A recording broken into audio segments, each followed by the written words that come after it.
Hello friends, welcome to our YouTube channel. दोस्तों हम लोग आर ओ की जो ये बैच चलने वाली है, तो दोस्तों हम लोग कॉन्स्टिट्यूशन के सबसे पहले टॉपिक पर दोस्तों हम चर्चा करने जा रहे हैं। ठीक है, जो कि है दोस्तों क्या हमारा प्रस्तावना।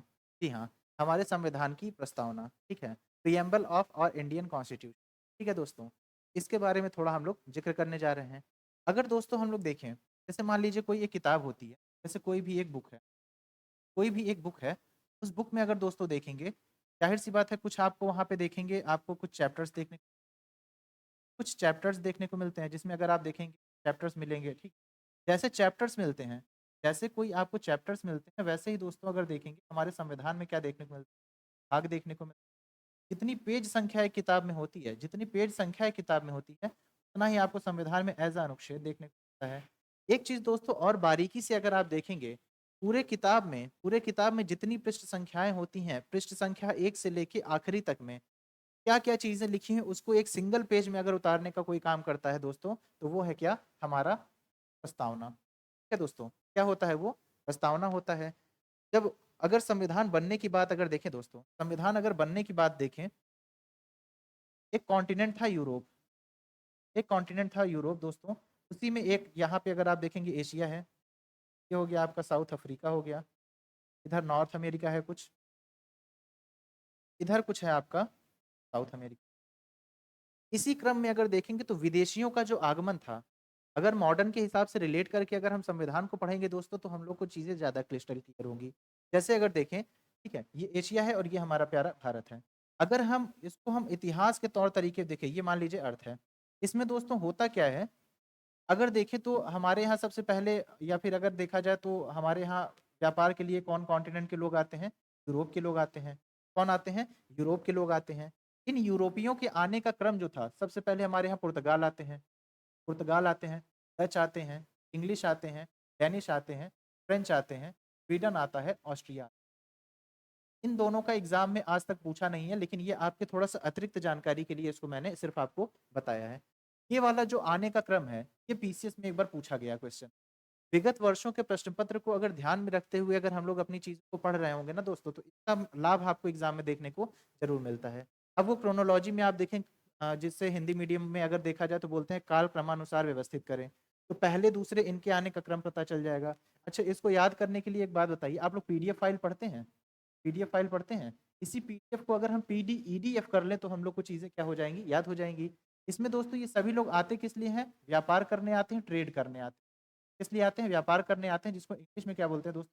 करने आते हैं। ये जो इंग्लिश रहता है, ठीक है? ये जो इंग्लिश रहता है, ये हमारे यहाँ ट्रेड करने के साथ-साथ ये हमारे ऊपर क्या करने लगता है? रूल करने लगता है, जिसे हिंदी में क्या कहते हैं? शासन कहते हैं। ये हमारे ऊपर क्या करने लगता है? शासन करने लगता है। तो इसीलिए दोस्तों ये कहा जाता है, ये अंग्रेज़ जो थे हमारे ऊपर क्या करते हैं? शासन करते हैं। सबसे पहले आया कौन है? सबसे पहले आने वाले कौन रहते हैं? पुर्तगाल रहते हैं। आने वाले भी और सबसे बाद में जाने वाले भी अगर कोई हैं, वो कौन है दोस्तों? पुर्तगाल है। अब दोस्तों होता क्या है, यूरोप को अगर देखा जाए तो कहा जाता है सबसे शिक्षित कॉन्टिनेंट यही था। सबसे ज़्यादा वेल एजुकेटेड अगर कोई कॉन्टिनेंट था तो वो कौन था? यूरोप ही था, यूरोप ही था। इस यूरोप में क्या होता है, पुनर्जागरण चल रहा होता है। उस पुनर्जागरण के क्रम में अगर दोस्तों देखेंगे तो होता क्या है वहाँ पे कि वहाँ पर अगर आप देखेंगे तो जगह बचती नहीं है, वहाँ पे मशीनीकरण होता है। बहुत बड़ी-बड़ी मशीनें लग जाती हैं। अब जब बहुत बड़ी-बड़ी मशीनें लग गई हैं, आपके पास बड़ी-बड़ी मशीनें हैं, तो उनको कच्चा माल चाहिए होगा। भाई जैसे ये पेन आप देख रहे हैं, इस पेन में एक आपको प्लास्टिक देखने को मिलेगा, नीचे कुछ रबर टाइप का लगा होता है। तो रबर और प्लास्टिक इनको चाहिए होगा। सारी जगह तो आपने मशीनें बिछा ली, आपको ये कच्चा माल, रॉ मटेरियल जो चाहिए होगा, ज़ाहिर-सी बात है अपनी जगह से आपको निकलना पड़ेगा। ये निकल के कहाँ जाते हैं? बाकी देशों में भ्रमण करते हैं। एक बात दोस्तों एंशिएंट टाइम से ध्यान रखिएगा, अरब का इंडिया का और यूरोप का व्यापार अगर आप देखेंगे तो आईवीसी से चलता चला आ रहा है। आईवीसी का मतलब इंडस वैली सिविलाइजेशन, सिंधु घाटी सभ्यता से चल रहा था बीच में। और ये लोग किस माध्यम से जाते थे? ये जो जमीन का माध्यम था, इस जमीन के माध्यम से क्या करते थे दोस्तों? व्यापार करते थे। लेकिन दिक्कत ये हुआ कि यहाँ अरब और कुस्तुनतुनिया दोनों के बीच झगड़ा हुआ और ये रास्ता क्या कर दिया गया? बंद कर दिया गया। जब ये रास्ता बंद कर दिया गया, आप ऐसे ही सोचिए, आपको किसी जगह जाना होता है और बीच में एक चारदीवारी खड़ी कर दी जाए, आपको जैसे लगेगा यार उस पार अब जाएँ कैसे? अब यूरोप के लिए भारत और भारत के लिए यूरोप क्या हो चुके हैं दोस्तों? ध्यान रखिएगा, खो चुके हैं। तो कहा जाता है भारत की खोज किसने की थी? भारत खोया नहीं था। ये जो मार्ग था, इस मार्ग पे लोग भटक गए थे। अब सोचिए, अब आने का एक और एक साधन अगर कुछ बचता है, यहाँ पूरा अगर आप देखेंगे तो महासागर है। अब ये जो है समुद्री रूट बचता है। कौन सा रूट बचता है? समुद्री रूट बचता है। इस समुद्री रूट से आने के क्रम में सबसे पहले यहाँ से निकलते हैं दोस्तों, कौन निकलते हैं? कोलंबस। कोलंबस निकलते हैं किसकी खोज करने के लिए दोस्तों? खोज करने के लिए निकलते हैं इंडिया की। लेकिन उनके पास जो मैप था, उनके पास जो मैप था, जो मानचित्र था, वो कुछ इस प्रकार का था कि थोड़ी दूर आने के बाद ये भटक जाते हैं और कहाँ पहुंच जाते हैं? अमेरिका। अतः अगर आप देखेंगे तो यूपी पीसीएस का जो प्रश्न बनता है, आधुनिक भारत के सेक्शन में जाएंगे, आप पूर्वावलोकन उठाएंगे तो सबसे पहला प्रश्न अगर आप देखेंगे तो मैचिंग में आता है, अमेरिका की खोज, ठीक है, कोलंबस, भारत की खोज वास्को डी गामा, ऐसे करके होगा। तो ये पहला क्वेश्चन आपको यही देखने को मिलता है। दूसरी बार दोस्तों निकलते कौन है? 1498 में। इसका ईयर आपको याद रखना है।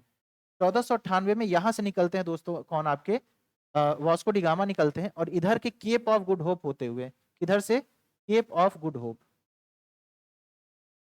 केप ऑफ गुड होप होते हुए कहाँ पहुंचते हैं दोस्तों? ये केरल के कालीकट बंदरगाह पे पहुंचते हैं। किस बंदरगाह पे? कालीकट बंदरगाह पे पहुंचते हैं।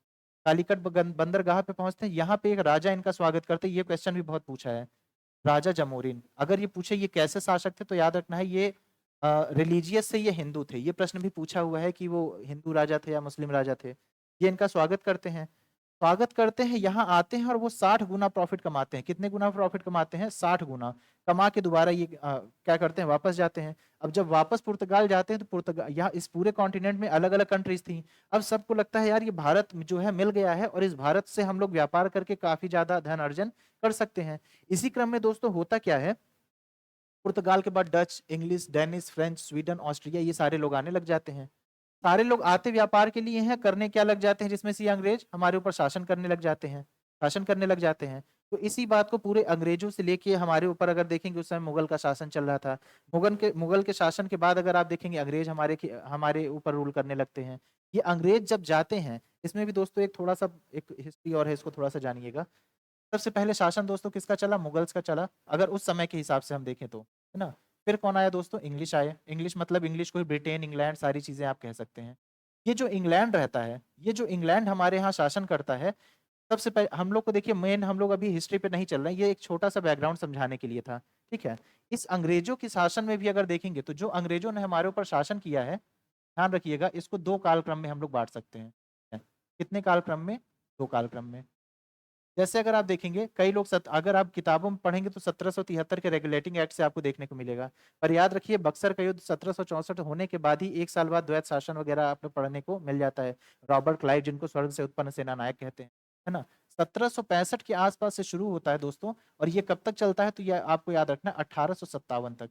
इस समय का जो टाइम पीरियड रहता है दोस्तों, इतने टाइम पीरियड तक अगर शासन हमारे ऊपर किसी ने किया था, तो वो किसने किया था?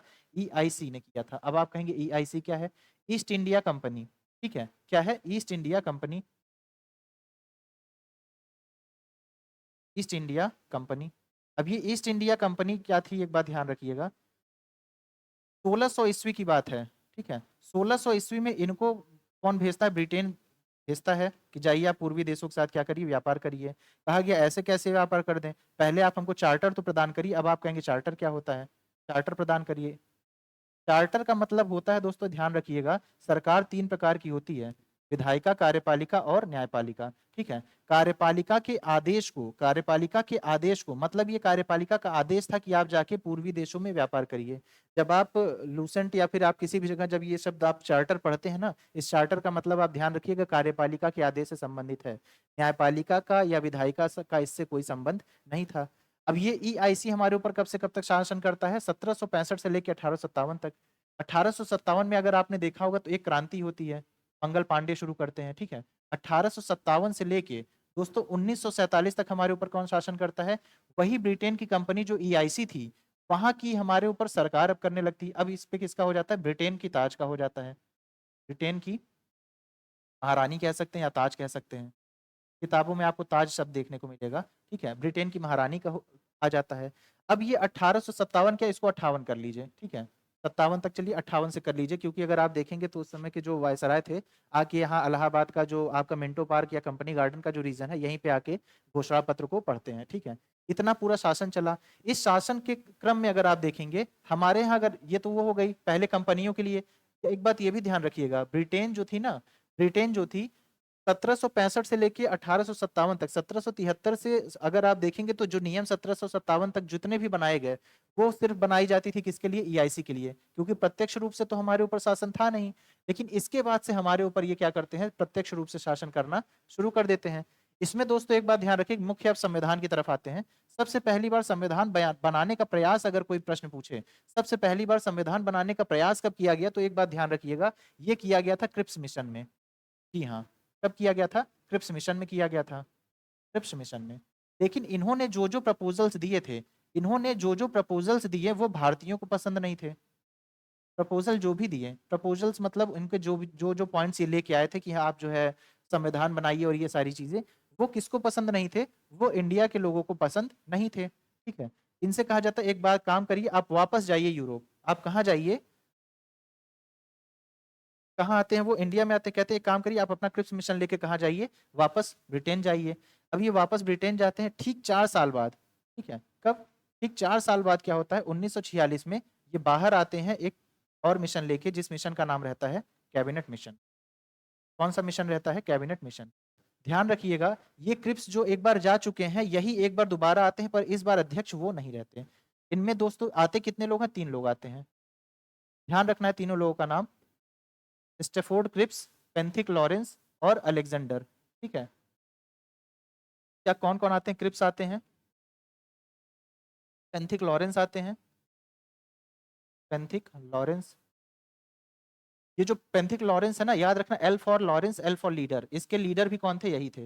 इस इस अगर कैबिनेट मिशन की बात करें। और लास्ट में कौन रहते हैं, अलेक्जेंडर। ये 3 लोग आते हैं। इन तीनों लोगों ने जो भी संस्तुतियां रखी, इनकी संस्तुतियों के आधार पर, इनकी संस्तुतियों के आधार पर क्या बनाया गया दोस्तों, संविधान बनाया गया। क्या बनाया गया, संविधान बनाया गया। अब इस संविधान को जब बनाया गया तो 3 डेट भी इंपॉर्टेंट हो जाती है, इसको याद रखिएगा। 9 दिसंबर 1946, 1946, 11 दिसंबर 1946, और तीसरा है आपका 13 दिसंबर 1946। इस तीनों में यहाँ ज्यादा लिखेंगे नहीं, बस चीजों को समझ लीजिएगा। 9 दिसंबर 1946 को संविधान सभा की पहली बैठक होती है। डॉक्टर सच्चिदानंद सिन्हा इसके अध्यक्ष बनाए जाते हैं। और अध्यक्ष बनाए जाने का कारण अगर पूछा जाता है कि इनको आप क्यों बना रहे हैं, तो कहा जाता है देखिए जितने लोग बैठे हैं इन सभी में सीनियोरिटी अगर देखेंगे तो किसकी है, तो वो किसकी है, सच्चिदानंद सिन्हा की है। सच्चिदानंद सिन्हा को अध्यक्ष बना दिया जाता है। ठीक थोड़ी ही देर बाद आप देखेंगे तो मुस्लिम लीग क्या करता है, इसका विरोध कर देता है। कहता है एक बात बताइए, आप इनको अध्यक्ष बना रहे हैं, आप, ये तो कोई मानक नहीं हुआ कि जो बड़ा है उसको बना दो। भाई योग्य जो है वो कम एज में भी तो हो जा सकते हैं। जैसे आप लोगों में से कई कम एज के लोग ऐसे भी हैं तो जो आर ओ यारो बन सकते हैं, ज्यादा एज वाले भी ऐसे बैठे रह सकते हैं, है ना। तो इन सारे चीजों को देखते हुए ये कहा जाता है कि एक काम करो, इसके ठीक 2 दिन बाद एक और बैठक होती है। इसमें सच्चिदानंद सिन्हा को हटा दिया जाता है। सच्चिदानंद सिन्हा को हटा के डॉक्टर राजेंद्र प्रसाद को अध्यक्ष बनाया जाता है। इसके ठीक 2 दिन बाद ऑब्जेक्टिव रिजोल्यूशन, उद्देश्य प्रस्ताव कौन पारित करता है, पंडित जवाहरलाल नेहरू प्रस्तुत करते हैं। ठीक है, एक और प्रपोजल जो इनके में था वो बात आपको ध्यान रखना है, जनरली अंतरिम सरकार का गठन क्यों हुआ था, तो 51। ध्यान दीजिए 5 साल का गैप है, सरकार भी 5 साल की बनती है। कैबिनेट मिशन ने ये कहा कि जो आप लोग संविधान बनाएंगे, आप पहले ये चेक करिए कि क्या आप सरकार चलाने के लायक हैं। तो ये बात इंडियन कहते हैं क्यों नहीं हम सरकार चलाने के लायक, कहते हैं एक काम करिए 5 साल तक आप इंटरिम गवर्नमेंट का इस्टेब्लिशमेंट करिए, अंतरिम सरकार का आप गठन करिए, और उस तौर तरीके को मैं भी देखता हूं आपकी अंतरिम सरकार क्या चीजों को चला सकती है, अगर चला सकेगी तो हम चले जाएंगे। कहा गया तुमसे क्या मतलब है, वो कहते हैं एक बात बताओ, सबसे पहले आया कौन था 1498 में, पुर्तगाल आया था। ठीक है, और आज 1947 की बात हम लोग कर रहे हैं, आज हम लोग 1947 की बात कर रहे हैं, लेकिन इस टाइम पे ये पुर्तगाल क्या अभी वापस गया है, नहीं गया है। याद रखिएगा पुर्तगाल हमारे यहाँ से 1961 में जाता है, 1961 में जाता है, आज़ादी के बाद जाता है। इस बात को लेके ये सारी चीजें चल रही होती हैं। इसीलिए आम चुनाव की अगर बात करें तो ये कहा जाता है कि 1900 आपका 52 से शुरू होता है। ठीक है, क्यों, क्योंकि 1946 से लेकर 51 तक ये सारी चीजें चल रही थी। ठीक है, आइए थोड़ा सा हम लोग पहले पेज पे चलते हैं, ये थोड़ा सा बैकग्राउंड की तरफ था। हम लोग दोस्तों चर्चा किस कहाँ से शुरू करेंगे, हम लोग शुरू करेंगे क्या है से। पहला जो हमारा पॉइंट है दोस्तों क्या है, प्रस्तावना क्या होती है। ठीक है, चर्चा हम लोग कहाँ से करने वाले हैं कि प्रस्तावना क्या होती है। एक बात ध्यान रखिएगा, प्रस्तावना क्या है।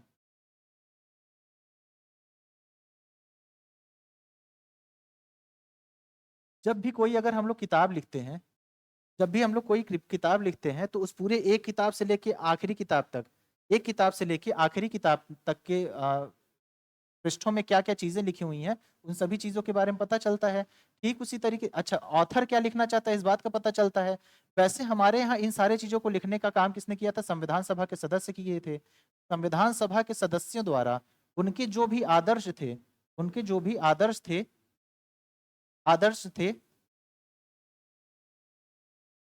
उनके जो भी विचार थे, उनके जो भी विचार थे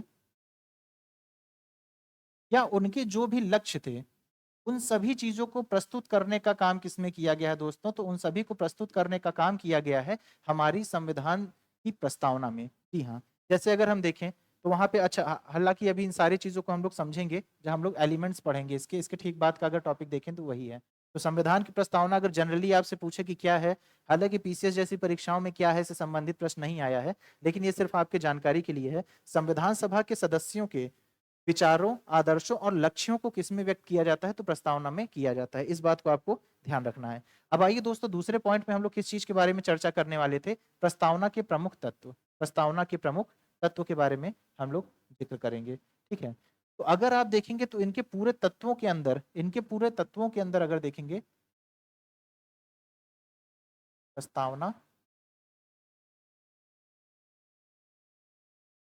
प्रमुख तत्व, प्रिएम्बल, इंपॉर्टेंट एलिमेंट। ये इंग्लिश मीडियम वालों के लिए है कि जिससे उनके लिए थोड़ी चीज़ें क्या हो जाए, आसान हो जाए। तो जो हम लोग अभी, अब जब हम लोग रियल में अच्छे तरीके से क्लास शुरू करेंगे तो सारी चीज़ें आपको प्रिंटेड फॉर्म में देखने को मिलेंगी। दोस्तों अगर देखें पूरी प्रस्तावना जो है ना, वो 4 तत्वों को प्रदर्शित करती है। कितने तत्वों को? 4 तत्वों को। जैसे ये कहा जाता है कि समस्त संविधान के समस्त शक्ति का स्रोत कौन होगा? संविधान के समस्त शक्ति का स्रोत कौन होगा? पहली चीज क्या करती है? हमारे संविधान के शक्ति का स्रोत, शक्ति का शक्ति का स्रोत कौन होगा? सबसे पहली बात ये पता चलती है ना। दूसरी चीज ये पता चलती है हमारे राज्य का स्वरूप कैसा होगा, हमारे राज्य का स्वरूप कैसा होगा, है ना, इसका पता चलता है। तीसरा दोस्तों अगर देखें तो हमारी संविधान का लक्ष्य क्या होगा, संवैधानिक लक्ष्य अगर देखें क्या होगा तो इसका पता चलता है। संवैधानिक लक्ष्य। चौथा दोस्तों हमें पता चलता है कि संविधान के अंगीकरण की तिथि क्या थी। संविधान के अंगीकरण की तिथि, इसका मतलब हमने संविधान को अपनाया कब था, इसके तिथि का पता चलता है। टोटल दोस्तों 4 चीजों का पता चलता है। ठीक है, टोटल 4 चीजों का पता चलता है। अब इंग्लिश मीडियम वाले भी देखिए, सोर्स ऑफ पावर, ध्यान रखिएगा, पावर या शक्ति किसे कहते हैं, पावर या शक्ति किसे कहते हैं? तो आपको ये बात ध्यान रखना है, कुछ करवाने की योग्यता को शक्ति कहते हैं। अब आप कहेंगे कि ये कौन सी बात हो गई, ये भी सकारात्मक और नकारात्मक होती है। जाहिर सी बात है, जब आप आरओ यारो बन जाएंगे तो आपको शक्ति दी जाएगी। जब आपको शक्ति दी जाएगी तो आपके पास भी कुछ करवाने की योग्यता आएगी, कुछ करवाने की योग्यता आएगी, कुछ करवाने की योग्यता। इंग्लिश मीडियम वालों के लिए अगर कहें तो ability of doing something is known as power, ability of doing something is known as power. ठीक उसी तरीके से हमारे संविधान के जो शक्ति है, उस शक्ति का स्रोत कौन होगा? तो ये बात आपको ध्यान रखना है, हम भारत के लोग, हम भारत के, इंग्लिश में अगर कहें तो we the people of India. ठीक है, अर्थात जनता, अर्थात जनता। अब आप कहेंगे कि अरे ऐसे कैसे, प्रधानमंत्री और राष्ट्रपति का पद सबसे बड़ा है, चुन कौन रहा है? हम और आप ही तो चुन रहे हैं, हम भारत के लोग हो जाएगा। राज्य के स्वरूप, अच्छा आप लोगों में से कई ऐसे लोग होंगे जिनको प्रस्तावना पूरा याद होगा। राज्य के स्वरूप को इंग्लिश में क्या बोलेंगे? Nature of state. ध्यान रखिएगा, ये जो नेचर होता है ना, स्टेट को एक बार थोड़ा सा राज्य की अवधारणा को भी समझ, राज्य की अवधारणा को भी समझ। जो राज्य होता है ना दोस्तों, इसकी एक अपनी अवधारणा है, एक इसकी अपनी क्या है, अवधारणा है। इसको इंग्लिश में कहते हैं, इसका एक कॉन्सेप्ट है, इसका एक कॉन्सेप्ट है। ठीक है, और इसको संविधान में कहाँ कहाँ किस किस आर्टिकल में है, इसका जिक्र भी अभी हम लोग करेंगे, इसका हम लोग संविधान में भी जिक्र करेंगे। जनरली देखिए दोस्तों, अभी हम लोग सिर्फ इतना पता है कि अच्छा भारत में राज्यों की बात हो रही, वही 28 राज्य और 8 यूनियन टेरिटरीज यही होंगे। लेकिन एक बात जान जान लीजिएगा, जो राज्य होते हैं ना, इनके 4 प्रमुख तत्व होते हैं। इनके भी कितने प्रमुख तत्व होते हैं? 4। जब तक ये 4 चीज नहीं होगी तब तक आप राज्य नहीं कहे जाएंगे, तब तक आप राज्य नहीं कहे जाएंगे। जैसे अगर पहला देखें तो कहा जाता है एक भूभाग होगा, एक भूभाग होगा। ठीक है, जिसको इंग्लिश में हम लोग कहेंगे एक लैंड टेरिटरी होगी। एक लैंड टेरिटरी होगी। इस टेरिटरी पर अगर आप देखेंगे कुछ जनसंख्या निवास करेगी, कुछ पॉपुलेशन निवास करेगी, ठीक है, कुछ पॉपुलेशन निवास करेगी। इस पॉपुलेशन की अपनी एक सरकार होगी, इस पॉपुलेशन की अपनी एक सरकार होगी। सरकार को इंग्लिश में अगर आप देखेंगे तो गवर्नमेंट बोलते हैं, ठीक है। एक अपनी गवर्नमेंट होगी। अभी तक ये राज्य नहीं कही गई है। जब तक ये सरकार संप्रभुत्व नहीं होगी, संप्रभुत्व नहीं होगी, संपूर्ण प्रभुत्व संपन्न नहीं होगी, संप्रभुता नहीं होगी, सॉवरेनिटी नहीं होगी, तब तक इसको हम राज्य नहीं कहेंगे, तब तक हम इसे राज्य नहीं कहेंगे। अब इन सारे चीजों को अगर लेके देखा जाए, इन सारे चीजों को लेके देखा जाए, तब जाके ये क्या कही जाती है, राज्य कही जाती है। अब आप देखेंगे यूपी, बिहार, पंजाब, हरियाणा, ठीक है, उत्तर प्रदेश, ये सारी चीजें अगर आप देखेंगे तो कहा जाएगा कि आप कहेंगे ये राज्य है। लेकिन एक बात देखिए, मान लीजिए हम लोग अभी एक जिले, एक कोई सी राज्य को लेते हैं, मान लीजिए अगर देखा जाए, हमने लिया किसको, उत्तर प्रदेश का एक हम लोग एग्जाम्पल ले रहे हैं। उत्तर प्रदेश में एक भूभाग है, ठीक है, बिल्कुल है। जनसंख्या निवास करती है, ठीक है, पाकिस्तान के बराबर जनसंख्या यहाँ पे आपको देखने को मिलेगी, उससे ज्यादा ही मिल जाएगी। वहां पे एक योगी जी की सरकार है। ये सरकार, लेकिन दोस्तों याद रखना, ये संप्रभुत्व तो नहीं है, इसलिए ये राज्य नहीं कही जाएगी। हमेशा अगर एक कॉन्सेप्ट में देखेंगे तो राज्य के रूप में अगर संप्रभुत्व कोई होता है तो कौन होता है, एक देश होता है। जैसे अगर मान लीजिए, जैसे अगर मान लीजिए नोटबंदी जब करना था, नोटबंदी जब करना था, तो प्रधानमंत्री नरेंद्र मोदी जी ने क्या कहा, आज रात को 8 बजे से 500 और 1000 के पुराने नोट जो होते हैं वो क्या किए जाते हैं, बंद किए जाते हैं। सभी राज्यों को मानना पड़ा कि नहीं मानना पड़ा, क्योंकि संप्रभुत्व कौन है, संप्रभुता वाला कौन है, तो वो देश है, और वो देश कौन है, हमारा प्यारा भारत है ना। तो इस बात को आपको ध्यान रखना है। अच्छा, क्या राज्य संप्रभुत्व नहीं है, आंशिक रूप से संप्रभुत्व कह सकते हैं। जैसे अगर जो राज्य सूची पे कानून है वो उसको बना सकता है, लेकिन जिस समय राज्यसभा का मूड बदलेगा उस राज्य सूची को पलट देगा, है ना। तो ये चीजें ध्यान रखनी है।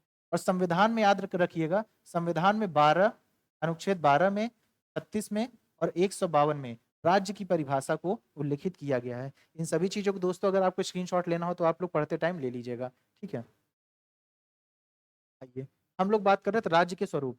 हमारे जो राज्य का स्वरूप है वो कैसा होगा, हम भारत के लोग भारत को कैसा बनाएंगे, संपूर्ण प्रभुत्व संपन्न, संपूर्ण प्रभुत्व संपन्न। इसको दोस्तों इंग्लिश में बोलते हैं सॉवरेन बनाएंगे। हम इसे कैसा बनाएंगे, सॉवरेन बनाएंगे, संपूर्ण प्रभुत्व संपन्न बनाएंगे, समाजवादी बनाएंगे। हम इसको कैसा बनाएंगे, सोशलिस्ट बनाएंगे, समाजवादी। एक बात ये ध्यान रखिएगा, जिस जिस चीज को हम स्टार मार्क करते जाएंगे ना वो चीजें बाद में जोड़ी गई हैं, ठीक है। समाजवादी, पंथ निरपेक्ष।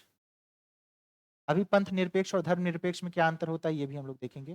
समाजवादी, पंथ निरपेक्ष, इसको इंग्लिश में बोलते हैं दोस्तों सेक्युलर, ठीक है, पंथ निरपेक्ष। एवं लोकतंत्रात्मक गणराज्य, लोकतंत्रात्मक गणराज्य बनाएंगे। कैसा गणराज्य बनाएंगे, लोकतंत्रात्मक, जिसको इंग्लिश में दोस्तों बोलेंगे डेमोक्रेटिक, ठीक है, गणराज्य। गणराज्य को दोस्तों इंग्लिश में बोलते हैं रिपब्लिक। क्या, रिपब्लिक। हम भारत के लोग भारत के राज्य के स्वरूप के बारे में अगर पूछ ले, राज्य का स्वरूप कैसा होगा, संपूर्ण प्रभुत्व संपन्न, समाजवादी, पंथ निरपेक्ष एवं लोकतंत्रात्मक गणराज्य, ठीक है। हमारे यहाँ कुछ संवैधानिक लक्ष्य भी रखे गए, जैसे हमारे यहाँ जो लोग रहेंगे उनको दोस्तों क्या दी जाएगी, उनको न्याय दिया जाएगा, ठीक है। कैसा न्याय दिया जाएगा, तो इस चीज को, न्याय को इंग्लिश में क्या कहेंगे, जस्टिस। संविधान की प्रस्तावना जब आप उठाएंगे ना दोस्तों, तो पहले पेज पे आप एनसीईआरटी का कोई सा भी पेज उठाएंगे तो वहां पे देखने को आपको मिल जाएगा। जैसे शुरू होता हुआ देखेंगे तो हिंदी में अगर देखें तो हम भारत के लोग भारत को एक संपूर्ण प्रभु संपन्न समाजवादी पंथ निरपेक्ष एवं लोकतांत्रिक गणराज्य बनाने के लिए डॉट डॉट डॉट डॉट करके एक लास्ट में डेट लिखी हुई होगी जिसमें लिखा होता है कि अंगीकृत, अधिनियमित और आत्मार्पित करते हैं, ठीक है। उसमें देखेंगे तो न्याय दिया जाता है, ठीक है, न्याय दिया जाता है, ये 3 प्रकार का होता है, ठीक है। सामाजिक, आर्थिक, राजनीतिक न्याय। उसके बाद दूसरा है दोस्तों स्वतंत्रता है। क्या है, स्वतंत्रता है। इसको इंग्लिश में दोस्तों अगर संविधान के उसमें देखें तो लिखा हुआ लिबर्टी, ठीक है, लिबर्टी प्रोवाइड करेंगे। उसके बाद दोस्तों है आपका समानता, समता, जिसको उसमें अगर देखेंगे इक्वालिटी है। क्या है, इक्वालिटी है। लास्ट में दोस्तों आपका क्या आता है, बंधुता, को हिंदी जिसको इंग्लिश में कहते हैं फ्रेटर्निटी। क्या कहते हैं, फ्रेटर्निटी। अब एक चीज ध्यान रखिएगा दोस्तों, इसमें जो नीचे के 3 हैं, LEF, लिबर्टी, इक्वालिटी, फ्रेटर्निटी, इसको दोस्तों फ्रांस की क्रांति से लिया गया है, ठीक है। और ऊपर वाले को कहाँ से लिया गया है? रूस की क्रांति से लिया गया है इसको, न्याय वाले को। अंगीकरण की तिथि सबसे ज़्यादा अगर दोस्तों कोई प्रश्न पूछा है तो वो यही वाला पूछा है, ठीक है? ये कब है दोस्तों? 26 नवंबर 1949 को, 1949 को। वो डेट दोस्तों थोड़ा-सा इम्पोर्टेंट हो जाती है, थोड़ा-सा ध्यान दीजिएगा संविधान को लेके, और ये क्वेश्चन पूछे भी जाते हैं। संविधान में लेके तो क्या, अच्छा आइए कुछ और हम आपके साथ डिस्कस करते हैं। संविधान में अगर देखा जाए दोस्तों, अगर संविधान को हमने अपनाया कब है? हमने संविधान को अपनाया कब है? तो उसके लिए वही डेट हो जाएगी जो कि हमारे प्रिएम्बल में लिखी हुई है। और वो क्या है दोस्तों? 26 नवंबर 1949। इसको दोस्तों हम लोगों ने लागू कब किया था? इसको लागू दोस्तों हम लोगों ने किया है 26 जनवरी 1950। अब एक प्रश्न जो दोस्तों ज़रा ध्यान दीजिएगा, 2000 आई थिंक जो अभी हम लिखने जा रहे हैं ये क्वेश्चन शायद 2020 का है पीसीएस के। और वो ये है कि संविधान सभा द्वारा संविधान पर अंतिम हस्ताक्षर कब किया गया था? अंतिम हस्ताक्षर, अंतिम हस्ताक्षर। याद रखिएगा ये 26 जनवरी है ना, इसके ठीक 2 दिन पहले सब लोग बैठे थे। ठीक 2 दिन पहले, माइनस कर दीजिए 2 दिन पहले, तो इसकी डेट क्या आ जाएगी? 24 जनवरी 1950, ठीक है? ये तीनों डेट दोस्तों आपके लिए क्या हो जाते हैं? एफएक्यू वाले हो जाते हैं, फ्रीक्वेंटली आस्क्ड क्वेश्चन है, इसलिए ये क्या हो जाएंगे आपके लिए? इंपॉर्टेंट हो जाएंगे, है ना? इतने चीज़ों को आपको क्या रखना है दोस्तों?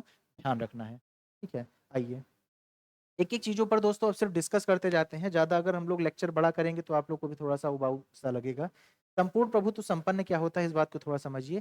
कोई भी देश संप्रभुतापूर्ण तब कही जाती है जब वो देश, कोई भी देश संप्रभुतापूर्ण तब कही जाती है जब वो देश जो होगा, जब वो देश होगा, जब वो देश अपने इंटरनल मैटर, इंटरनल कानूनी रूप से अंदर के भी मैटर को देख सके, अंदर के भी मैटर को देख सके। जैसे अगर अंदर के मैटर को अगर देखना होगा, ध्यान देंगे अगर, तो भारत में 3 टोटल इंटरनल मैटर हैं। एक अगर आप देखेंगे विधायिका के रूप में देखने को मिलता है, दूसरा आपको कार्यपालिका के रूप में और तीसरा न्यायपालिका के रूप में। आंतरिक जो मैटर होंगे, आंतरिक कानूनी संबंधित जो भी मैटर होंगे, उस पे भी पूर्ण नियंत्रण किसका हो? उसी देश का हो। और देश के बाहर का भी जो निर्णय हो, वो भी कौन लेगा? वही देश लेगा जिसको संप्रभुता बढ़ना है। जैसे बाह्य मैटर में अगर हम लोग देखें, पाकिस्तान के ऊपर एयर स्ट्राइक करना है, पूरा डिसीजन किसने लिया? नरेंद्र मोदी ने लिया। क्या किसी के दबाव को उन्होंने सुना? नहीं लिया। इसलिए नहीं सुना क्योंकि वो कहते हैं कि मैं संप्रभुत्व हूँ, अपने से संबंधित जो डिसीजन मुझे लेना है, आंतरिक रूप से मैं विधायिका, कार्यपालिका और न्यायपालिका के रूप में देखूंगा, और बाह्य तौर पर हमारे देश से संबंधित जो संधि समझौते होंगे, या फिर हमें एयर स्ट्राइक करना है किसी के ऊपर, या किसी देश का हमें बॉयकॉट करना है, ये सारी चीजें हमको करना होगा, तो हम एक्सटर्नल सॉवरेंटी या बाह्य संप्रभुता के रूप में इसको हम देख सकते हैं। संप्रभुता का दोस्तों ये कॉन्सेप्ट हम लोगों ने पढ़ लिया। किसी को अगर दोस्तों कोई कॉन्सेप्ट में अगर कहीं पे भी कोई भी चूक होगा या कोई भी अगर दिक्कत आएगी तो आप लोग कमेंट सेक्शन में बताइएगा। एवरी टाइम हम लोग आपके लिए अवेलेबल होंगे, ठीक है? दूसरा है दोस्तों समाजवादी और पंथ निरपेक्ष। याद करिए, देखिए मैंने बोला था जिसको स्टार मार्क करेंगे वो चीजें बाद में जोड़ी गई होंगी, है ना? तो इसके बारे में भी हम लोग डिस्कस कर लेंगे अगला संशोधन पे ही। समाजवादी क्या होता है? देखिए दोस्तों, समाजवादी जो है ना, ये एक विचारधारा है, ये एक विचारधारा है। विचारधारा जिसको इंग्लिश में कहते हैं, ये एक आइडियोलॉजी है। और इस आइडियोलॉजी का मतलब क्या होता है? किसी भी चीज़ के बारे में आप सोच विचार कर, जो बचा हमारे जो चिंतक होते हैं, जो थिंकर्स होते हैं, किसी भी चीज़ के बारे में शोध करके उसकी एक कोर वैल्यू को देते हैं। क्या देते हैं? कोर वैल्यू को। जैसे समाजवादी जो होगा, समाजवादी विचारधारा जहाँ पे भी जो लोग इसको मानते होंगे, वो हमेशा समानता को मान के चलेंगे। किसको मान के चलेंगे दोस्तों? समानता को। इसको दोस्तों हम लोग इंग्लिश में कहते हैं इक्वालिटी। इक्वालिटी, समानता को केंद्र बिंदु मान के जब हम लोग कोई भी चीज बनाते हैं तो कहा जाता है कि ये विचारधारा किससे प्रेरित है? समाजवादी से है। अब जैसे अगर देखा जाए, समाजवादी विचारधारा से हमारे यहाँ कई अनुच्छेद भी लिए गए हैं, 14 से लेकर 18 तक जितने भी हैं। आप देखेंगे 14 में लिखा हुआ विधि के समक्ष समता, इक्वालिटी की बात हो रही है। विधियों का समान संरक्षण, इक्वालिटी की बात हो रही है। जो लोग नीचे हैं तबके के, सॉरी, उनको ऊपर लाने के लिए समानता प्रदान की जाएगी। 15 में अगर आप देखेंगे, religious, race, caste, sex and place of birth के बेसिस पे डिस्क्रिमिनेशन किया जाएगा। धर्म, मूल वंश, जाति, लिंग और जन्मस्थान के आधार पर भेदभाव निषेध है। ये भी 15 में लिखा हुआ है। 16 में देखेंगे तो जो लोक नियोजन में आप देखेंगे, जो आपके पब्लिक एम्प्लॉयमेंट जो होंगे उसमें भी समान अवसर होंगे। 17 में कहा गया छुआछूत हटाओ। गांधी जी ने कहा था छुआछूत हटाओ, नहीं तो हमें हटाओ, तो उनकी अवधारणा पे अनुच्छेद 17 को लागू किया गया। ये सारी चीजें अगर देखेंगे दोस्तों तो हमें एक बताएगी कि हम किस प्रकार के हैं। संविधान की प्रस्तावना में जो लिखा है, हम समाजवादी तरीके के हैं। एक शब्द आता है दोस्तों धर्मनिरपेक्ष, एक आता है पंथ निरपेक्ष। हाँ, इंग्लिश में मतलब दोनों का सेक्युलर ही होता है। इंग्लिश में मतलब अगर देखें दोस्तों तो दोनों का सेम ही होता है। जैसे अगर देखें धर्मनिरपेक्ष का आशय ये हो गया कि जो राज्य होगा, राज्य का आशय वही जो अभी हम लोग थोड़ी देर पहले डिस्कस किए थे। जो हमारे यहाँ का फॉर्म ऑफ स्टेट होगा, जो हमारा राज्य होगा वो कुछ इस प्रकार का होगा कि धर्मनिरपेक्ष का आशय की हम बात कर रहे हैं। धर्मनिरपेक्ष मतलब राज्य का कोई धर्म नहीं है और राज्य किसी भी धर्म पे विश्वास नहीं करता। आप ये चीज एकदम as it is one word substitution या वाक्यांशों के लिए एक शब्द के रूप में जान लेंगे। धर्मनिरपेक्ष का आशय ये हो गया कि हम क्या है, नास्तिक हैं। धर्मनिरपेक्ष का आशय क्या हो गया कि जो राज्य होगा वो किस प्रकार से होगा दोस्तों, पूरी और पूरी तरीके से आप कह सकते हैं कि वो एक नास्तिक है। वो धर्म उन पे विश्वास ही नहीं करता, कहता है कि अब हमसे मतलब नहीं है। लेकिन दोस्तों जो एक पंथ निरपेक्षता होती है, और ये एक आप देखेंगे तो ये थोड़ा सा नेगेटिविटी है कि भाई हम धर्म से मतलब नहीं रखते। भाई किसी चीज से अगर मैटर नहीं, आप मतलब नहीं रख रहे तो ये तो कोई बात हुई नहीं। एक पंथ निरपेक्ष है जिसको कि किसने अपनाया दोस्तों, इंडिया ने अपनाया। ये हमारे संविधान की खूबसूरती है। आप जिस धर्म को मानते हो उस धर्म को मानो, हमसे मतलब नहीं है। आप जिस धर्म को मानते हो उस धर्म को मानिए, लेकिन आपके लिए हम पंथ निरपेक्ष हैं। इसीलिए अनुच्छेद 25 में हमने आपको क्या दे दिया, स्वतंत्रता दे दी। 26 में 27 में और आप देखेंगे हम टैक्स से छूट भी दे रहे हैं। मतलब हम धर्मों को आपके मानते हैं। आप किस रिलीजियस को फॉलो कर रहे हैं डजेंट मैटर, लेकिन आप धर्म से संबंधित कुछ भी काम करेंगे हम उसमें इन्वॉल्व होंगे। यहाँ अगर आप देखेंगे तो इन्वॉल्व ना होकर सीधे सीधे ये क्या है, नास्तिक है। ठीक है।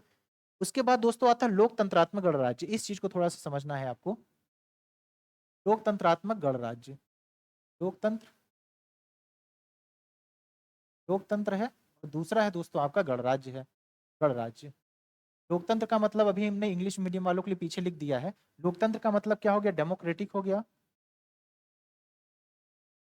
डेमोक्रेटिक, इसका मतलब दोस्तों हो गया रिपब्लिक। रिपब्लिक, ध्यान रखिएगा।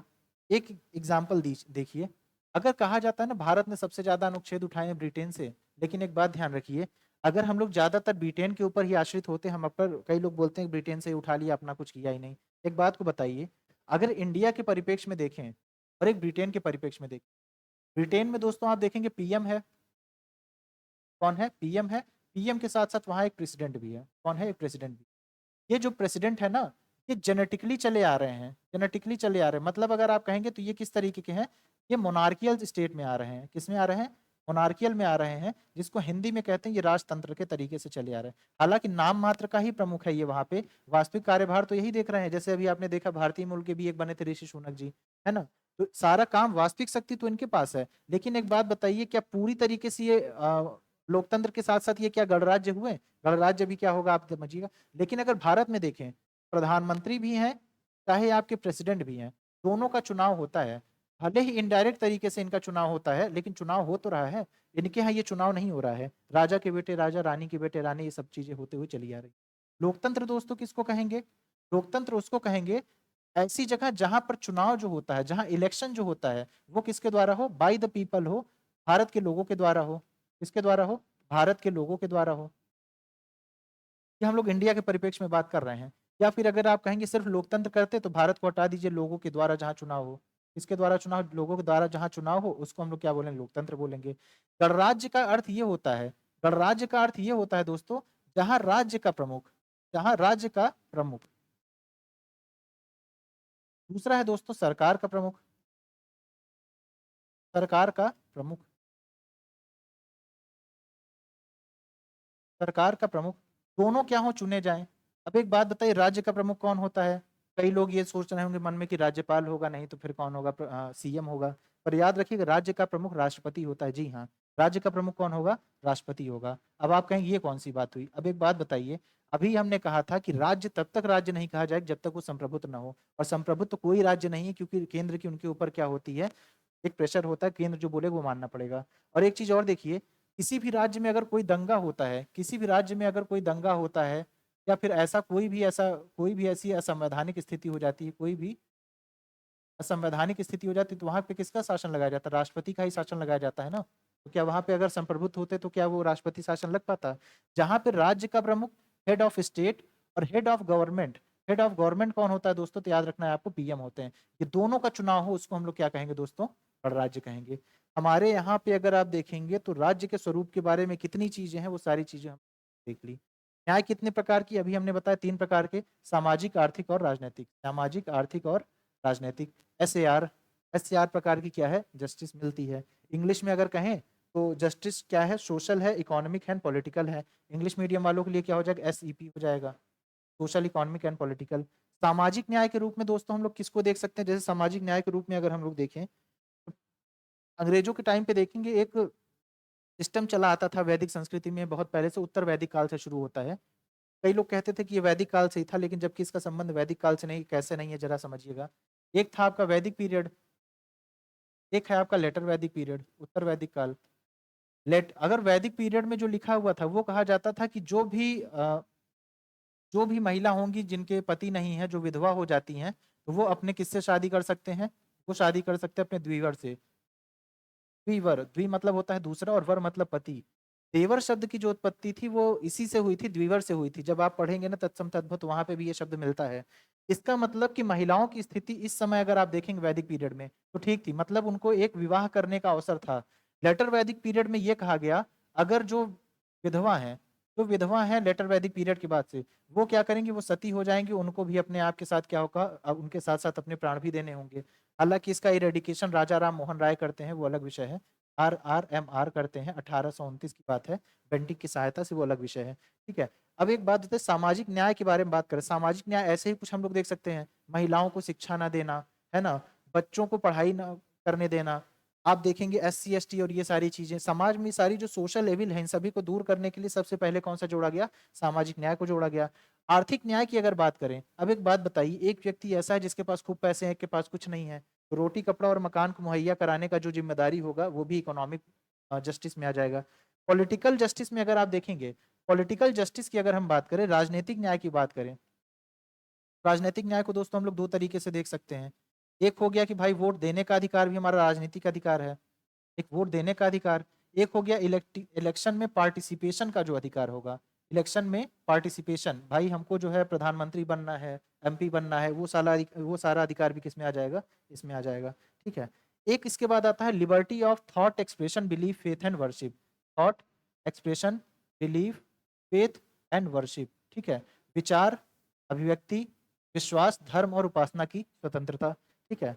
अब ये सारी चीजें अगर देखें विचार की, आपको 19A के और ये सारी चीजें देखने को मिल जाएंगी। अभी कुछ आपको कुछ खास समझाने वाली इसमें कोई चीज है नहीं। ठीक है। सारी चीजें आप देखेंगे प्री के पॉइंट ऑफ व्यू से, आप बहुत डिटेल में जा रहे हैं। फैक्चुअल डेटा जो होगा दोस्तों, उसको ट्रिक के माध्यम से कैसे याद करना है वो भी हम आपको नेक्स्ट वीडियो में हम आपको बताएंगे। लास्ट में दोस्तों एक अच्छा, कोई भी इशू कहीं पे भी आएगा कमेंट सेक्शन में आप लोग बताइएगा। तो हम लोग का ये जो यूट्यूब चैनल है इसमें हम लोगों ने यही चीज छेड़ा है कि जो चाहे पूरा with in the territory of India, with in the territory of India अगर हम लोग यहाँ पे हैं तो आप लोग यहाँ से चाहे जिस जगह से, इसीलिए पूरे सेशन को हम लोग बाइलिंगुअल करने का कोशिश किए हैं। अगर हमने यहाँ पे राज्य का स्वरूप को इंग्लिश में नहीं लिखा है तो आप इस चीज को माइंड मत करिएगा, जस्ट बिकॉज ऑफ कि नेचर ऑफ स्टेट मैंने बोलने के माध्यम से आपको बता दिया है। ठीक है। तो हम ये लोग ये सारी चीजों को जोड़ने का काम करेंगे। संविधान की प्रस्तावना में कौन सी डेट लिखी है, 26 नवंबर 1949। अपनाए जाने की तिथि भी यही होगी, अपनाए जाने की तिथि भी यही होगी, अंगीकरण की तिथि भी यही होगी। अंगीकरण का मतलब होता है एडॉप्ट। ठीक है, एडॉप्टिंग डेट। ठीक है। तो ये सारी चीजों का आंसर दोस्तों ये हो जाएगा। अब एक चीज और ध्यान दीजिएगा, संविधान की आत्मा किसको कहा जाता है। तो याद रखिएगा, अगर आपसे पूछे कि भारत के संविधान की आत्मा कौन है, तो आपको याद रखना है इसका आंसर हो जाएगा दोस्तों प्रियम्बल। क्या आंसर हो जाएगा, प्रस्तावना। अब आप कहेंगे कि अनुच्छेद 32 भी है, ठीक है, प्रियम्बल हो जाएगा। लेकिन एक बात ध्यान रखिए, अगर वो पूछे डॉक्टर भीमराव अंबेडकर जी के अनुसार बताइए, तो उन्होंने क्या बोला था, आर्टिकल 32 बोला था। किसको बोला था इन्होंने, आर्टिकल 32 को। भाई अनुच्छेद 12 से लेके अगर आपके जो 35 तक हैं, किसी भी आर्टिकल का अगर वॉल्यूशन हो रहा है तो आर्टिकल 32 के तहत आप कहाँ जा सकते हैं, सुप्रीम कोर्ट जा सकते हैं। ठीक है। और अगर मान लीजिए आप सुप्रीम कोर्ट नहीं जा सकते हैं, वो लोग ज्यादा बिजी हैं, तो आपके पास एक अनुच्छेद कौन सा है, 226 भी है। इस अनुच्छेद के तहत आप कहाँ जा सकते हैं, HC जा सकते हैं, हाई कोर्ट ऑफ स्टेट जा सकते हैं। ठीक है। इतनी आपको फैक्ट जो है दोस्तों याद रखना है। अब संविधान की प्रस्तावना को संविधान की आत्मा किसने कहा था, ये बात ध्यान रखना है, ठाकुर दास भार्गव ने कहा। किसने कहा था, ठाकुर दास भार्गव ने कहा था। ठीक है। अब इसके साथ एक चीज और ध्यान रखिएगा, संविधान के प्रस्तावना की संविधान का जन्म कुंडली किसने कहा था, हॉरोस्कोप ऑफ द कॉन्स्टिट्यूशन किसने कहा था, तो एक कांग्रेसी थे जिनका नाम था दोस्तों KM मुंशी। ये भी आपको ध्यान रखना है। इसके बाद अगर दोस्तों देखा जाए, इसके बाद अगर देखा जाए तो ये कहा जाता है कि इसको की नोट किसने कहा था, की नोट किसने कहा था, या हिंदी में अगर कहें तो कुंजी नोट किसने कहा था संविधान का। कुंजी नोट भी कहने का काम किसने किया था? अर्नेस्ट बारकर ने कहा। किसने कहा था? अर्नेस्ट बारकर ने। ये सारे क्वेश्चन दोस्तों पूछे हुए हैं, अर्नेस्ट बारकर ने कहा था। एक अभी इसमें टॉपिक बचा हुआ है संविधान संशोधन वाला, इसमें ये टॉपिक को कंप्लीट कर लीजिए, फिर लगभग आपके सामने चीज़ें कंप्लीट हो जाएंगी। अगर ये पूछा जाए संविधान की प्रस्तावना आधारित किस पर है, आधारित किस पर है, तो याद रखिएगा 3 प्रश्न यहाँ से आप रखिएगा। आधारित किस पर है, ये याद रखिएगा पंडित जवाहरलाल नेहरू। पंडित जवाहरलाल नेहरू जो थे, क्या लाल, इन्होंने जो ऑब्जेक्टिव रिजोल्यूशन दिया था, ठीक है, ऑब्जेक्टिव रिजोल्यूशन जिसको हिंदी में उद्देश्य प्रस्ताव, वही 3 डेट होंगे ना, 13 दिसंबर 1946, उसमें इन्होंने ऑब्जेक्टिव रिजोल्यूशन दिया था, उसी के आधार पर ये था। अगर पूछा जाए संविधान की प्रस्तावना की भाषा को कहाँ से लिया गया है, ध्यान रखिएगा, भाषा को अगर पूछेगा तो आप क्या लगाएंगे? ऑस्ट्रेलिया लगाएंगे, ऑस्ट्रेलिया लगाएंगे। अच्छा, ये सारे क्वेश्चन अगर आपको तैयार करने हैं तो आप लूसेंट का पेज नंबर 212 आप उठा के देख सकते हैं। लूसेंट का पेज नंबर 212 के दाहिने साइड के नीचे वाले हिस्से में ये दिया होगा, ठीक है। अगर पूछा जाए कि इस प्रस्तावना को लिया कहाँ से गया है, तो इस बात को भी आपको ध्यान रखना है, ये लिया गया है अमेरिका से, ठीक है। और सबसे पहले प्रस्तावना लिखने का काम भी किसने किया था, तो वो भी किसने किया था? अमेरिका ने किया था। एक दोस्तों क्वेश्चन आपका आता है संविधान संशोधन इसमें कितनी बार हुआ है? संविधान संशोधन याद रखना है, इसमें टोटल 1 बार संविधान संशोधन हुआ है। कितनी बार? 1 बार हुआ है, ध्यान रखिएगा। 1950 से लेके 1950 से लेके 1976 तक 3 शब्द नहीं थे, 3 शब्द नहीं थे। अब आप कहेंगे कौन से 3 शब्द, तो याद रखिएगा सपा नहीं था, पॉलिटिकल पार्टी राजनीतिक दल की मैं बात कर रहा हूँ, नहीं, 3 शब्द नहीं थे। कौन कौन सा नहीं था? सपा नहीं था, समाजवादी, एस से क्या हो जाएगा? समाजवादी, पी से क्या हो जाएगा? पंथ निरपेक्ष, क्या हो जाएगा? समाजवादी, पंथ निरपेक्ष और अखंडता, और अखंडता। याद रखिएगा इसमें जोड़ा एक शब्द और जाता है, तीसरा शब्द कौन रहता है दोस्तों? आपको ध्यान रखना है, और अखंडता। 1950 से लेके 1950 से लेके 1976 तक 3 शब्द भारतीय संविधान की प्रस्तावना में मेंशन नहीं थे। अच्छा, आप कहेंगे कि बताइए ये चीज आपको यहाँ 1950 से 76 लिखने की जरूरत क्या पड़ी? यूपीएससी ने क्या गेम खेला 2021 वाले में, उसने ये कहा कि 1950 के संदर्भ में संविधान के प्रस्तावना की जो स्थिति थी उसके बारे में बताइए। लोगों को जो प्रस्तावना याद करके जाते थे, अपना अपने धुन में लगे रहते तो वही आंसर मार के चले आते थे। याद रखना ये 3 शब्द शुरुआत में क्या थे? नहीं थे। 1900 अगर 76 के बाद देखिए एक संविधान संशोधन आता है जिसको 42nd कॉन्स्टिट्यूशनल अमेंडमेंट 1976 कहते हैं, ठीक है। इसी को अगर दोस्तों, हालांकि इसके बारे में अभी डिटेल बात कर, इसी में दोस्तों 3 शब्द ये जोड़े जाते हैं, 3 शब्द जोड़े जाते हैं। हिंदी मीडियम वाले एक चीज ध्यान रखेंगे, कौन से शब्द जोड़े जाते हैं? अभी हमने जिक्र किया सपा। कोई राजनीतिक दल, राजनीति से संविधान पढ़ते समय किसी राजनीति से हमारा कोई मतलब नहीं होगा। एक अधिकारी का ना ही कोई जाति होता है और ना ही कोई धर्म होता है, ठीक है। सपा याद रखना है। 3 शब्द जोड़ेगा, कौन कौन से? समाजवादी, पंथ निरपेक्ष और अखंडता। ये और शब्द भी याद रखिएगा, शुरू में संविधान के शुरू में नहीं था, ठीक है। समाजवादी, पंथ निरपेक्ष और अखंडता, 3 शब्द क्या हुआ, यहाँ से क्या होते हैं? ये जुड़ जाते हैं, ठीक है। कभी भी आपको ये ध्यान रखना है, संविधान की प्रस्तावना याद रखिए, अच्छी बात है, लेकिन याद होने के क्रम में 1950 से 76 के बीच जिस ऑप्शन में ये 3 शब्द दिख जाएंगे, उस ऑप्शन को क्या करेंगे आप? तुरंत ही तुरंत काट देंगे। 3 शब्द कब जोड़े गए हैं? 42वें संविधान संशोधन 1976 के बाद से अब तक ये शब्द क्या है? जुड़े हुए हैं, अब तक ये शब्द जुड़े हुए हैं। अब एक बात बताइए, एक चीज कहा जाता है, जो कि कहा जाता है कि क्या हमारा जो स्टेट है, हमारा जो स्टेट है, अगर ये 50 से 76 के बीच पंथ निरपेक्ष नहीं था, तो क्या हमारा राज्य सेक्युलर नहीं था? अगर कोई ऐसे पूछे तो आप जरा ये बताइएगा, अगर हम सेक्युलर ना होते, अगर हम सेक्युलर ना होते, हमारे यहाँ प्रथम मुस्लिम राष्ट्रपति इसके पहले कैसे बन सकते थे? हम लोग सेक्युलर थे तभी तो। और राष्ट्रपति अगर आप देखेंगे सबसे बड़ा पद होता है, अनुच्छेद अगर आप 52-53 को पढ़ेंगे, एक राष्ट्रपति होगा, कार्यपालिका शक्ति उसी में निहित होगी। तो ये सारी चीजें दोस्तों आपको ध्यान रखनी है ना। इसमें 1-2 चीजें आपको और बतानी थी, ठीक है। 42वें संविधान संशोधन के द्वारा ये सारे 3 शब्द क्या हैं? जोड़े गए हैं। चलिए, कुछ कोई अगर आप लोग को अगर डाउट होगा तो आप लोग कमेंट सेक्शन में बताइएगा जरूर, और क्लास कैसी लगी ये चीज़ जरूर बताइएगा, ठीक है। हमें हमें जब कभी कोई चीज़ का आप लोग कमेंट करते हैं तो हम लोग को थोड़ा मोटिवेशन मिलता है, ठीक है। जय हिंद।